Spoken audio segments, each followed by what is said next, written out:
You know that moment when you stumble upon a coin in your pocket change and suddenly realize it could be worth more than the few cents it's supposed to be? Today, we're diving into two quarters from the late 1970s that might have slipped under your radar, but have quietly captured the attention of serious collectors worldwide. First up is the 1979 Washington Quarter, a piece whose story stretches back to the bicentennial buzz of the 1970s, and which, in certain guises, has fetched surprising sums at auction. Let's unpack why this humble 5-cent face value piece deserves a spot in your collection, and maybe even in your safe. The 1979 quarter emerged at a pivotal time in U.S. currency. Just a few years earlier, Americans celebrated 200 years of independence with special designs, and the mint figure collectors would be appetite for something fresh.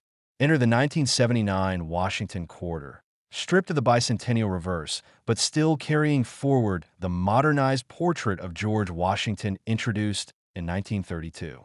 Produced at three facilities, Philadelphia, Denver, and San Francisco, it marked a return to the classic eagle-on-wings reverse after the fireworks of the 1975 to 76 commemoratives. At first glance, it looks familiar. A dignified bust of Washington on the obverse, and the soaring eagle clutching arrows and olive branch on the back. Yet what sets certain 1979s apart from the millions struck that year are minute variations in the strike, finish, and mint-mar placement that the eagle-eyed collector prizes. One of the most sought after is the proof specimen from San Francisco. Unlike the business strikes meant for circulation, these proof coins were created with specially polished dies and planchets, resulting in a mirror-like field that dramatically contrasts with the frosted details of Washington's portrait. In pristine proof, 70 grade, these pieces can bring an upward of $200 to $300, quite a leap from face value. But rarer still are proof coins that escape the mint's quality control with faint hairlines or tiny drag marks on the reverse. Even an imperfection that seems negligible to the untrained eye can push a coin into the mid-four-figure range when certified by a top grading service. Moving back to the Philadelphia and Denver business strikes, the vast majority circulated freely, showing wear, nicks, and dulling over decades. Yet these common pieces hide a jackpot variation, the so-called wide AM on the reverse. On coins from both mints, the letters A and M in America sometimes sit unusually far apart. In high grade, say MS 65 or above, a wide AM 1979, D quarter can command around $50 to $75, compared to just a few dollars for its regular counterpart. Even circulated examples with a wide AM spacing can fetch $10 or $20 if the detail remains strong, making a quick inspection with a magnifying glass well worth your time. But perhaps the most eye-catching auction record belongs to a 1979 proof quarter that, due to a mint mishap, emerged with a diagonal die crack slicing across Washington's shoulder.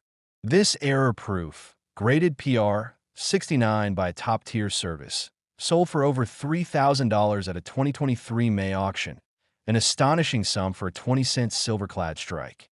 It reminds us that in numismatics, the rarest anomalies often eclipse even the most immaculate standard varieties in value.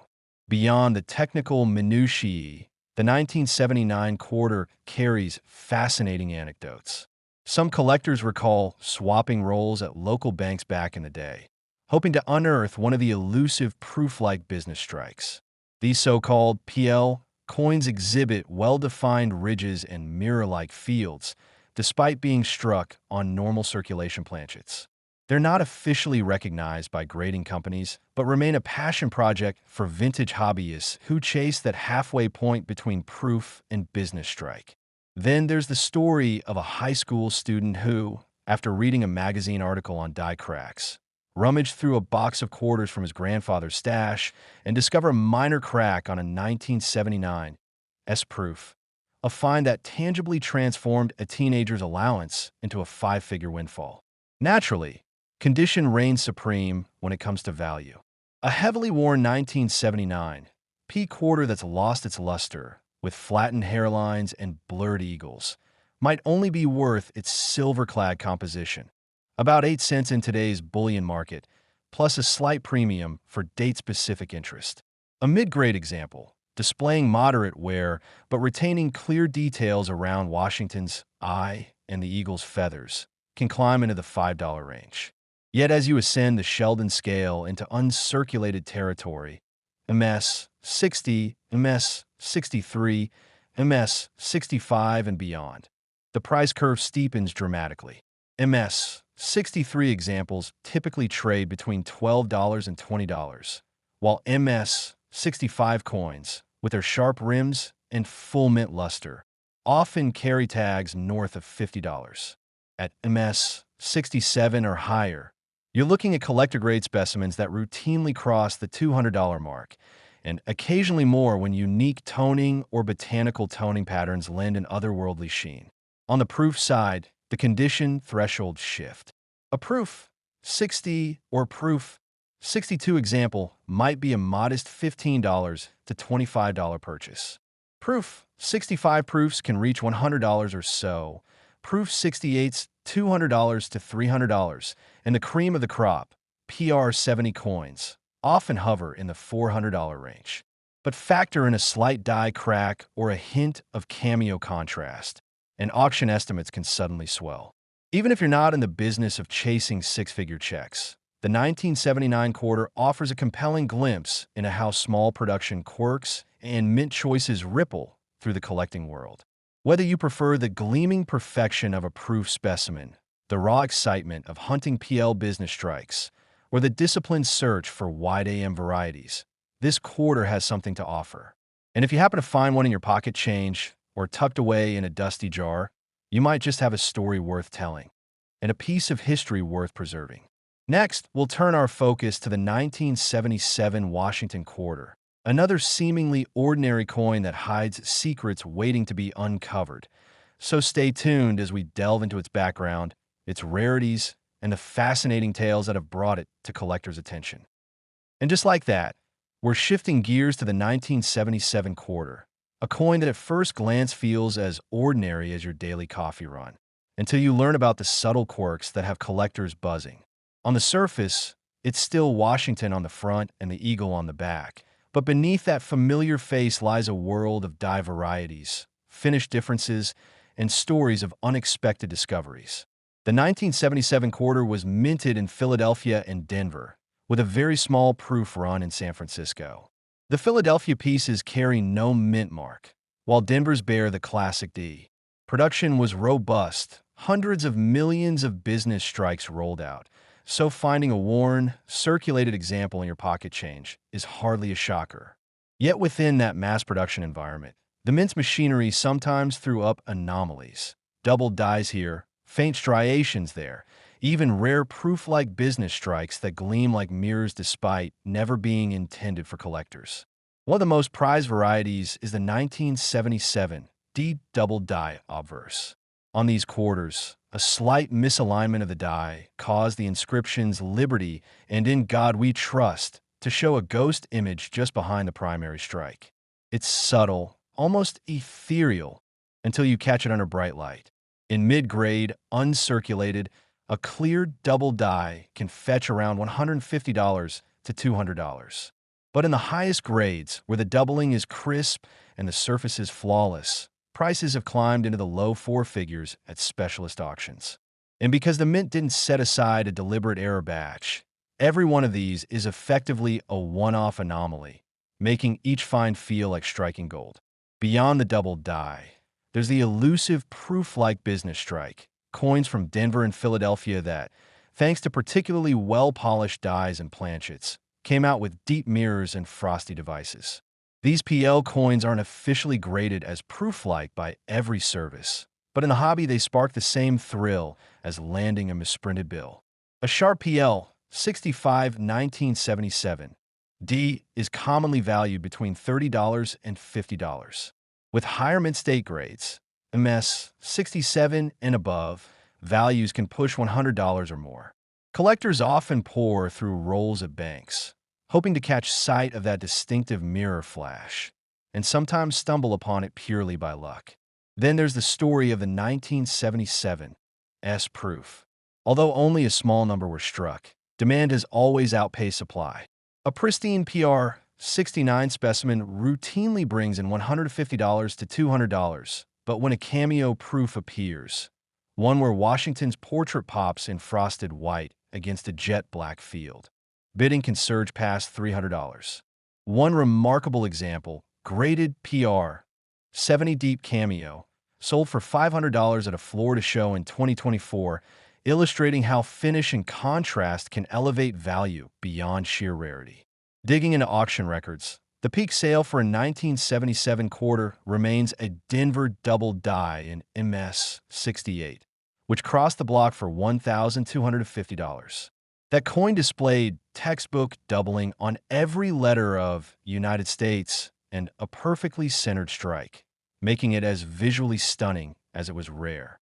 Closer to Earth, though, circulated varieties with noticeable doubling still command respectable sums, often $40 to $60 for XF to AU examples. Proof that collectors prize these quirks even when wear has softened the rims.